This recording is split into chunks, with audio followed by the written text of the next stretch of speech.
కొడవటిగంటి కుటుంబరావు గారు సుప్రసిద్ధ రచయిత, హేతువాది, శాస్త్రీయ దృక్పథాన్ని యువతకు, విద్యార్థులకు, ప్రజలకు అందించిన మహాకవి కొడవటిగంటి కుటుంబరావు గారు. ఈరోజు వారి వర్ధంతి. 1909లో తెనాలిలో మధ్యతరగతి కుటుంబంలో జన్మించిన కొడవటిగంటి కుటుంబరావు గారు జన్మించిన కొద్ది కాలానికే తండ్రిని కోల్పోయారు. ఆ తర్వాత 6-7 సంవత్సరాలకి తల్లిని కోల్పోయారు. వారి మేనమామ దగ్గర పెరిగారు. 9 సంవత్సరాల పద్మావతిని తన 15వ ఏట వివాహం చేసుకున్నాడు.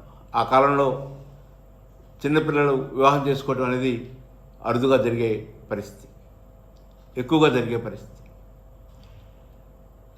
కొడవటిగంటి కుటుంబరావు అన్న సాహిత్య అభిమాని, అప్పటికే ఆయన రచయితగా ఉండేవారు.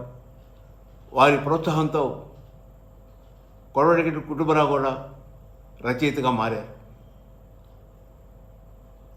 తెనాల్లో ప్రాథమిక విద్య పూర్తి చేసిన తర్వాత ఏసీ కళాశాలలో ఇంటర్మీడియట్ పూర్తి చేశారు.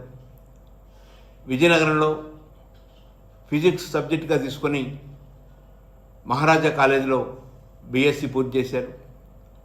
ఆ తర్వాత బెనారస్ హిందూ యూనివర్సిటీకి ఫిజిక్స్ చదవడానికి వెళ్ళటం జరిగింది.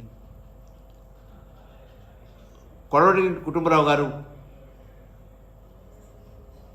అనేక నవలలు, కథలు, వ్యాసాలు రాయటం జరిగింది. చిన్న వయసులోనే చిన్న ఉద్యోగాలు చేసుకుంటూ తన జీవితాన్ని ముందుకు సాగించవలసిన పరిస్థితి ఏర్పడింది. ఆ తర్వాత చందమామ అందరూ అభిమానించే బాలల మాసపత్రికలో ఎడిటర్గా చేరారు.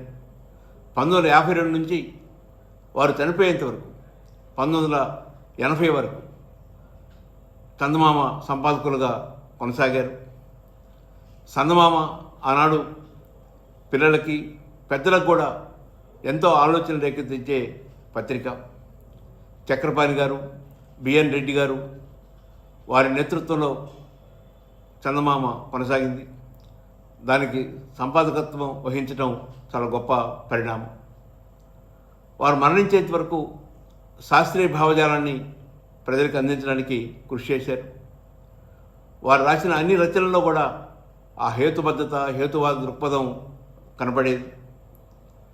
ఈనాటి రచయితలు, కవులు, కళాకారులు వీరందరూ కూడా కొడవటిగంటి కుటుంబరావు యొక్క జీవితాన్ని ఆదర్శంగా తీసుకొని హేతువాద దృక్పథంతో రచనలు చేయాలని జనచైతన్య వేదిక భావిస్తూ ఉంది.